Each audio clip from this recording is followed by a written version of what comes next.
అవని stories. Sitaramam అనే గ్రామంలో అవని అనే ఒక అమాయకపు అమ్మాయి ఉండేది. ఆమె అందం చుట్టుపక్కల గ్రామాల్లో కూడా పేరుగాంచింది. ఆమె తల్లిదండ్రులు సుమతి, భాస్కర్. మంచి సంబంధం చూసి పెళ్లి చెయ్యాలని అవని తల్లిదండ్రుల కోరిక. ఏమే లక్ష్మి, మన భాస్కర్ వాళ్ళ అమ్మాయి అవని ఉంది కదా, తనకేదైనా మంచి సంబంధం ఉంటే చెప్పమని అన్నారు. అవునా, అవని కూడా చక్కగా ఉంటది, చాలా మంచి అమ్మాయి కూడాని. ఎవరితోనూ గొడవ పెట్టుకోదు, అందరితో ప్రేమగా ఉంటది. అవునండి, అవనికి మంచి సంబంధం వస్తే తన జీవితం కూడా బాగుంటుంది. ఒకరోజు ఆ గ్రామానికి ఒక అఘోరా వచ్చాడు. దూరం నుంచి అఘోరాని చూసిన అవని అతని వద్దకు వెళ్తుంది. మీరెవరండి? ఎక్కడి నుంచి వచ్చారు? నేను ఒక అఘోరాని, చాలా దూరం నుండి వచ్చాను. మీరిక్కడేం చేస్తున్నారు స్వామి? ఈ నది ఒడ్డున కొంచెంసేపు ప్రశాంతంగా ఉంటుందని కొద్దిసేపు ఉండేళ్దామని ఇక్కడికొచ్చాను. నువ్విక్కడికి ఎందుకొచ్చావు? కాసేపు ఈ నది దగ్గర గాలి పీల్చుకుంటూ ఉంటే కొంచెం సంతోషంగా ఉంటుందని. అవునా, కానీ నిజమైన సంతోషం వీటిల్లో లేదు. మరి నిజమైన సంతోషం ఎక్కడుంటుంది స్వామి?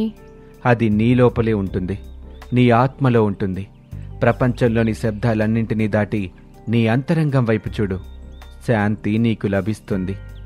అతని మాటల్లోని నిజాయితీ, లోతైన అర్థాలు అవనిని ఆకట్టుకున్నాయి.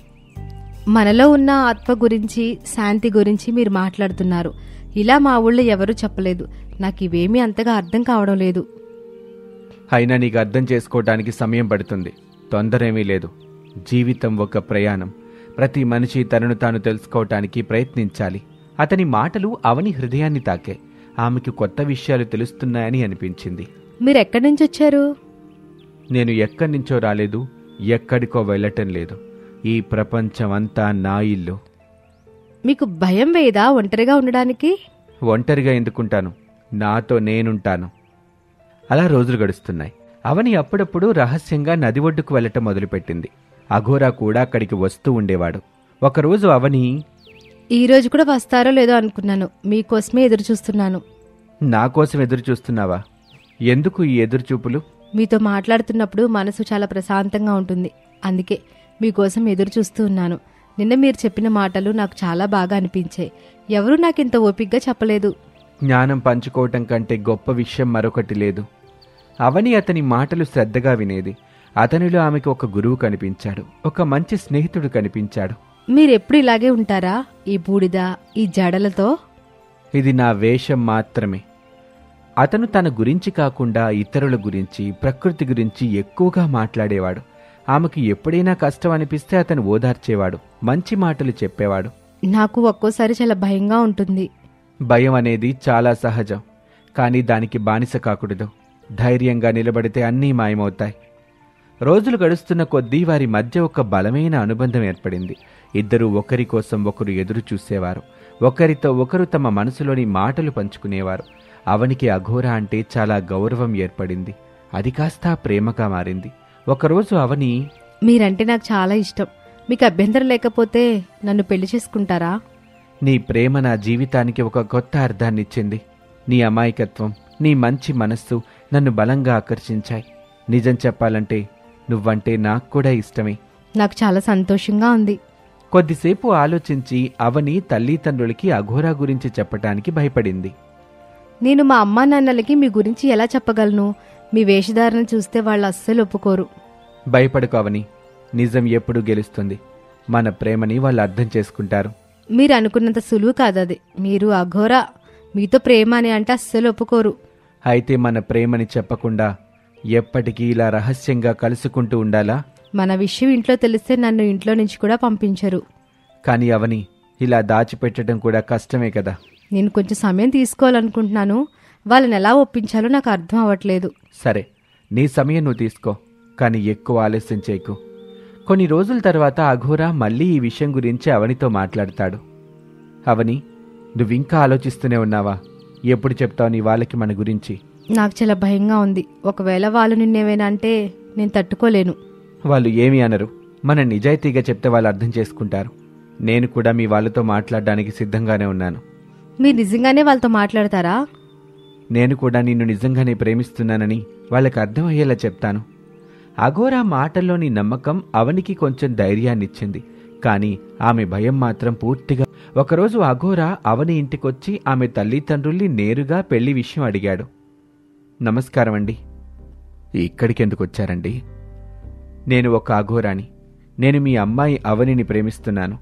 ఆమెను పెళ్లి చేసుకోవాలని మిమ్మల్ని అడగడానికి వచ్చాను. అతని మాటలు విన్న భాస్కర్, సుమతి ఒక్కసారిగా కోపంతో, ఏం మాట్లాడుతున్నావు నువ్వు? మా అమ్మాయిని పెళ్లి చేసుకుంటావా? నీలాంటి అఘోరాకి మా అమ్మాయిని ఎలా ఇస్తాననుకున్నావు? వెళ్ళిపో ఇక్కడి నుంచి వెంటనే. మళ్ళీ మా ఇంటి వైపు కన్నెత్తి చూసినా ఊరుకోను. దయచేసి నన్ను అర్థం చేసుకోండి.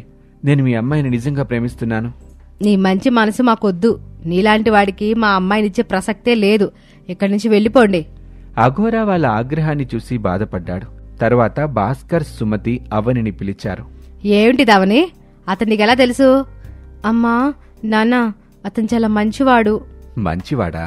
అతన్ని చూసావా? అయినా ఒక అఘోరికిచ్చి ఎలా చేస్తాననుకుంటున్నావే నీకు పెళ్ళి? కానీ నాన్న, నేను కూడా అతన్ని ప్రేమిస్తున్నాను. ఆయన అలాంటి వాడిని ఎవరైనా ప్రేమిస్తారా? మళ్ళీ అతని గురించి మాట్లాడితే ఏం చేస్తానో కూడా తెలీదు. అవని అఘోరాని విడిచి ఉండలేకపోతుంది. ఒకరోజు రాత్రి అఘోరా, అవని రహస్యంగా కలుసుకున్నారు. అవని, మీరొచ్చారా? నన్ను చూడకుండా ఉండలేకపోతున్నారా? అవునవని, నీ తల్లిదండ్రులు మనల్ని అంగీకరించరని నాకు అర్థమైపోయింది. అవును, వాళ్ళు మిమ్మల్ని చాలా తిట్టారు. ఇలా అయితే మనం ఎప్పటికీ కలిసి ఉండలేమవని. ఒక ఆలోచన వచ్చింది. మనం ఈ గ్రామం విడిచి దూరంగా వెళ్ళిపోదాం. ఎవరూ మనల్ని గుర్తుపట్టని చోటికి. అక్కడ మనం సంతోషంగా జీవిద్దాం. దూరంగానా? ఎక్కడికి? మన ప్రేమకు ఎవరూ అడ్డు చెప్పని చోటికి. మా అమ్మా నాన్నల్ని విడిచిపెట్టడం నాకు చాలా బాధగా ఉంది. నాకు తెలుసవని, కానీ వాళ్ళు మనల్ని అర్థం చేసుకోరు. మనకి వేరే దారి లేదు. ఎక్కడికైనా సరే నేను వస్తాను. వాళ్ళిద్దరూ కలిసి గ్రామం విడిచి దూరంగా వెళ్ళిపోతారు. అవని అఘోరాతో వెళ్ళిపోయిందని తల్లిదండ్రులు బాధపడుతూ ఉంటారు. అవని కూడా తన తల్లిదండ్రుల గురించి బాధపడుతూ ఉంటుంది. ఏం ఆలోచిస్తున్నావు అవని? మా అమ్మా నాన్నల గురించి ఆలోచన చేస్తున్నాను. వాళ్ళు కూడా నా గురించి బాధపడుతూ ఉంటారు కదా. నాకు తెలుసవని, కానీ మనకి వేరే దారి లేదు. నేను వాళ్ళని చాలా బాధ పెట్టాను కదా. కాలం గడిచే కొద్దీ వాళ్ళు అర్థం చేసుకుంటారు. అర్థం చేసుకుంటారా? ఖచ్చితంగా అర్థం చేసుకుంటారు. అయినా అవని మనసు మాత్రం శాంతించలేదు. తన తల్లిదండ్రుల్ని విడిచి వచ్చినందుకు ఆమె లోపల బాధపడుతూనే ఉంది. కొంతకాలం తర్వాత అఘోరా ఒక మారుమూల ప్రాంతంలో అవనిని రహస్యంగా వివాహం చేసుకున్నాడు. ఊళ్ళో వాళ్ళు, గోవిందు, భాస్కర్ వాళ్ళ అమ్మాయి అవని గురించి విన్నావా? మన ఊరికొచ్చిన అఘోరాతో పెళ్ళైపోయిందంటగా. ఎంత మంచి పిల్లో, ఇట్లాంటి పని చేసింది. అవును గోవిందు, చిన్నప్పటి నుంచి చూస్తూనే ఉన్నాం అవనిని. ఎంత చక్కగా ఉండేది. వాళ్ళ తల్లిదండ్రులు కూడా అవని ఇట్ట చేసిందని పాపం ఎంత బాధపడుతున్నారో. నిజమే రాములు, మొన్న సుమతిని చూశాను. ముఖంలో కాలే లేదు. భాస్కర్ అయితే ఎవరితోనూ సరిగ్గా మాట్లాడమే లేదు. అందుకే అంటారు పెద్దలు, తొందరపాటు నిర్ణయాలు మంచిది కాదని. ఆ పిల్లకి ఏ కష్టం వచ్చిందో ఏమో అట్టా చేసింది. ఆ గోరయ్య ఎక్కడి నుంచి వచ్చాడో ఏంటో, అవని బతుకిట్టా అయ్యింది. మరి ఆ పిల్ల ఆడితే ఎట్ట బ్రతుకుతుందో ఏమో. గ్రామంలో ఎవరైనా అవని గురించి మాట్లాడితే అవని తల్లిదండ్రులు తట్టుకోలేకపోయారు. కొన్ని రోజులకి అవని తల్లిదండ్రులు ఆ ఊళ్ళో వాళ్ల మాటలకి తట్టుకోలేక ఊరి విడిచి వేరే చోటికి వెళ్ళిపోయారు. తొందరపాటు నిర్ణయాలు బాధాకరమైన పరిణామాలకి దారితీయొచ్చు. ప్రేమ ఉన్నప్పటికీ కుటుంబ సభ్యుల మనోభావాలని గౌరవించటం చాలా ముఖ్యం.